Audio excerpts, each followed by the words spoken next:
காவேரி வந்து கெஞ்சி கேட்குறாங்க ராகினிகிட்டேயும் வந்து பசுபதிக்கிட்டேயும், இந்த மாதிரி வந்து அவர்கிட்ட சொல்லாதீங்க, நானே சொல்லிடுறேன் அப்படின்னு சொல்லிட்டு போகிறாங்க. மனசு கஷ்டத்தோடு அழுதுகிட்டே போகிறாங்க. இவங்கெல்லாம் சிரிக்கிறாங்க பார்த்து காவேரியால் தாங்கிக்கவே முடியல. கோயிலுக்கு போய் கதறி கதறி அழறாங்க. எனக்கு ஏன் இந்த தண்டனை, நான் என்ன பாவம் பண்ணேன் அப்படின்னு சொல்லிட்டு அழுதுட்டுருக்காங்க.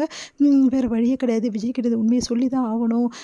விஜய் வந்து எனக்காக எவ்வளோ பண்ணியிருக்காரு, என் குடும்பத்துக்காகவும் எவ்வளோ பண்ணுறாரு, நல்ல மனுஷன். அவருக்கு நான் வந்து இந்த மாதிரி யோசிக்காமல் இருக்கவே கூடாது. அவருக்கு எது நல்லதோ அதை நான் வந்து கொடுத்து தானே ஆகணும். அவருக்கு வெண்ணிலாவை தான் ரொம்ப பிடிச்சிருக்கு. அவளை தான் உயிருக்கு உயிராக நேசிக்கிறாரு. என்னை வேறு வழி இல்லாமல் தான் ஏற்றுக்கின மாதிரி தான் இருக்குது. என்னதான் இருந்தாலும் என் மேலே உள்ள பாசத்தோட வெண்ணிலாவோட பாசம் தான் அதிகமாக இருக்குது அவருக்கு. கேட்ட கேள்விக்கும் அதான் சொன்னார். நானாக வெண்ணிலாவுன்னு வரும்போது அவர் வெண்ணிலாவை தான் சூஸ் பண்ணுவேன்னு சொன்னார். அந்த மாதிரி இருக்கும்போது நான் எப்படி இதையெல்லாம் மறைச்சி வச்சுருக்க முடியும்? அவருக்கு நான் செய்கிற ஒரே விஷயம் வெண்ணிலாவை அவர் கூட சேர்த்து வைக்கிறது தான். நான் சேர்த்து வச்சு தான் ஆகணும் அப்படின்னு சொல்லிட்டு காவேரி முடிவு பண்ணுறாங்க.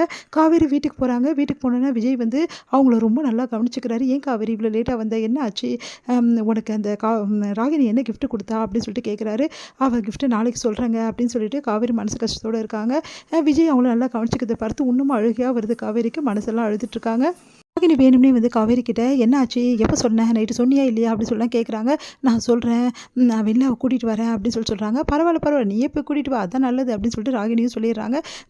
வெண்ணிலா வந்து கூட்டிகிட்டு வந்தவொடனே தானே இருக்குது, செம்ம கச்சேரி. அப்புறம் காவேரி இந்த வீட்டில் இருக்க முடியாது, அது எதிரில் இருக்குதுங்களே, அதுங்களும் இந்த வீட்டில் இருக்க முடியாது அப்படின்னு சொல்லிட்டு சந்தோஷமாக இருக்காங்க. உடனே அவங்க அப்பா கிட்டேயும் சந்தோஷத்தை பகிர்ந்துக்கிறாங்க. அஜயும் ரொம்ப கொண்டாடுறாங்க. சூப்பர் அஜய் அப்படின்னு சொல்லிட்டு காவேரி தேடுறாரு. விஜய் காணோம் வீட்டில். ஒன்றும் புரியாமல் காவேரி எங்கே போனா அப்படின்னு சொல்லிட்டு தாத்தா கிட்ட கேட்குறாரு. தெரியலப்பா அப்படின்னு சொல்லி சொன்னோன்னே காவேரி எங்கே இருக்கான்னு புரியலையே அப்படின்னு சொல்லிட்டு ஒரே டென்ஷன் ஆகிறாரு. இங்கே வந்து ராகி ரொம்ப சந்தோஷமாக இருக்காங்க. காவேரி எங்கே போயிருக்கான்னு எனக்கு தெரியும், ஆனால் இவங்களுக்கு பாவம் தெரியல, வந்தால் தெரிஞ்சுப்பாங்க அப்படின்னு சொல்லிட்டு அப்படியே பார்த்துட்டு இருக்காங்க. சரிப்பா காவேரிக்கு கால் பண்ணு அப்படின்னா காவேரிக்கு கால் பண்ணுறாரு. காவேரி என்ன ஆச்சு, எங்கே இருக்க அப்படின்னு சொல்லிட்டு வந்து வீடியோ கால் பண்ணுறாரு. அதை பார்த்துட்டு அதிர்ச்சி அடைகிறாங்க. ஐயோ வீடியோ கால் பண்ணுறாரு, தெரிஞ்சு போயிடுமே அப்படின்னு சொல்லிட்டு காவேரி சமாளிச்சுடுறாங்க. இந்த மாதிரி வேறு இடத்துக்கு வந்திருக்கேங்க, நான் காலேருந்து உன்னை பார்க்கல, அதனால தான் வீடியோ கால் பண்ணேன் காவேரி அப்படின்றாரு. சரி ஓகேங்க நான் வச்சிடுறேன் அப்படின்னு சொல்லிட்டு வச்சிடுறாங்க. என்ன உடனே கட் பண்ணிட்டாருன்னா வந்துடுறாளாம் அப்படின்னு சொல்லி சொன்னோன்னு நிம்மதி அடைகிறாங்க. பரவாயில்ல சேஃப்டியாக இருக்கால, நம்மளுக்கு அது போதும் அப்படின்ற தாத்தா. இங்கே வந்து சந்தோஷமாக இருக்குது ராகினிக்கு. அடுத்து வந்து இங்கே என்ன பண்ணுறாங்க, காவேரி வந்து வெண்ணிலாவை பார்க்க போகிறாங்க. வெண்ணிலாவை வந்து கூட்டிகிட்டு போகிறேன்னு சொல்லிட்டு எல்லா ஃபார்மாலிட்டிஸும் முடிச்சுட்டு வெண்ணிலாவையும் கூட்டிகிட்டு வராங்க. இங்கே வந்து காவேரி இவ்வளோ லேட்டாக வரா, இன்னும் ஆளை காணுமே, காலில் போனவ அப்படின்னு சொல்லிட்டு ரொம்ப வந்து பதட்டமாக இருக்காரு நம்ம விஜய். அப்போ காவேரி வந்துடுறா. காவேரி எங்கே போன அப்படின்னு சொல்லிட்டு அப்படியே வந்து ஹக் பண்ணுறாரு. பார்த்தா பக்கத்துலேயே வெளியில் நிற்கிறாங்க. அதிர்ச்சி அடைகிறாரு. வெண்ணிலா வந்து அப்படியே ஓடி வந்து விஜயை பார்த்துட்டு அப்படியே அவங்களுக்கு ஒன்றும் புரியல, அப்படியே வந்து ஹக் பண்ணிக்கிறாங்க. காவேரி விலகி போயிடுறாங்க. அடுத்து வந்து விஜய் என்ன பண்ணுறதுன்னு தெரியாமல் யோசிக்கிறாரு. வெண்ணிலா நீ எப்படி அப்படின்னோடனே வந்து கட்டி பிடிச்சி இன்னும் வந்து அழ ஆரம்பிக்கிறாங்க. அடுத்து வந்து ஒன்றும் புரியாமல் தாத்தா பாட்டிக்கு எல்லாருமே வந்து கூட்டிடுறாங்க. என்னாச்சு இந்த பொண்ணு எப்படி இங்கே வந்தா அப்படின்னு சொல்லிட்டு கேட்குறாங்க. என்னம்மாச்சு உனக்கு அப்படின்னு தாத்தா கேட்குறாரு. அப்போ வந்து எல்லாத்தையும் நான் சொல்கிறேன், எனக்கு தெரியும் அப்படின்னு சொல்லிட்டு ராகினி வந்து நடந்த விஷயத்தெல்லாம் சொல்கிறாங்க. அதை கேட்டு எல்லாருமே அதிர்ச்சி அடைகிறாங்க. அப்போது இந்த பொண்ணுக்கு எல்லாமே மறந்து போச்சு. ஆமாம் பாவம் ஆக்சிடென்ட்டில் எல்லாமே மறந்துட்டா, அதனால தான் இவ்வளோ நாள் விஜய் தேடி வரல, இவன் மேலே எந்த தப்புமே இல்லை அப்படின்னு சொல்லிட்டு ராகினி சொல்கிறாங்க. அதை கேட்டு விஜய்க்கு அழுகையாக வருது, தாங்க முடியல. வெண்ணிலாவோட பரிதாபம் நினச்சி வந்து மனசு கஷ்டப்படுறாரு, ரொம்ப பாவமாக பார்க்குறாரு. அடுத்து வந்து சரிடா அதெல்லாம் இருக்கட்டும், இவளை கூட்டின்னு வந்த காவேரி எங்கே போனா, காவேரி இப்போ வந்தா கூட்டிகிட்டு, அதுக்கப்புறம் ஆளே காணமே, காவேரி அப்படின்னு சொல்லிட்டு தேடுறாங்க. பார்த்தா காவேரி அங்கே இல்லவே இல்லை. எனக்கு என்னமோ ரொம்ப பயமாக இருக்குடா, முதல்ல போய் காவேரி கூட்டிகிட்டு வா, ரொம்ப பயமாக இருக்குது அப்படின்னு பாட்டி சொல்கிறாங்க.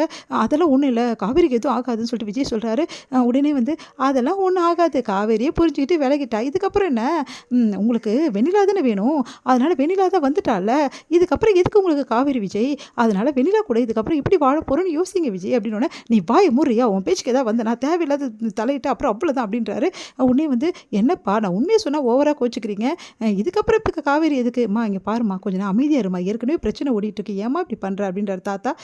அப்புறம் உங்கள் இஷ்டம் தாத்தா அப்படின்றாங்க ராகினி. அடுத்து வந்து முதல்ல போயிட்டு காவேரி எங்கே இருந்தாலும் கூட்டிகிட்டு வா, அவளுக்கு என்ன ஆச்சுன்னு எனக்கு ஒரு பயமாக இருக்குது அப்படி தாத்தா சொன்னோன்னே, சரிங்க தாத்தா நான் போகிறேன் அப்படின்னு சொல்லிட்டு விஜய் போகிறாரு. விஜய் எல்லா இடத்துலையுமே தேடுறாரு, எங்கேயுமே காவேரி கிடைக்கல. அதனால் என்ன பண்ணுறதுன்னு தெரியாமல் தவிக்கிறாரு. காவேரி போகிற இடம் எல்லாத்தையுமே தேடுறாரு. ஐயோ காவேரி உனக்கு எதுவும் ஆகியிருக்காது, கண்டிப்பாக எதுவும் ஆயிருக்கக்கூடாது அப்படின்னு சொல்லிட்டு மனசு கஷ்டப்படுறாரு. இங்கே வந்து ஏதோ ஆக்சிடென்ட் ஆகிருக்கு, அதை பார்த்துட்டு அதிர்ச்சி அடைகிறாரு. ஐயோ காவேரிக்கு ஏதோ ஆகிடுச்சோ, சின்ன பொண்ணுப்பா அப்படின்னு சொல்கிறாங்க. அதை கேட்டு அப்படியே தலைமையில் கை வச்சுன்னு அழறாரு பயங்கரமாக. காவேரி உனக்கு எதுவும் ஆயிருக்காதுன்னு போய் பார்க்குறாரு. பார்த்தா காவேரி இல்லை, பயந்து போயிடுறாரு. பார்த்தா காவேரி ஒரு இடத்துல உட்காந்து அழுதுட்டு இருக்காங்க. அதை பார்த்து விஜய் ஓடி போய் காவேரி அப்படியே கட்டி பிடிச்சிக்கிறாரு.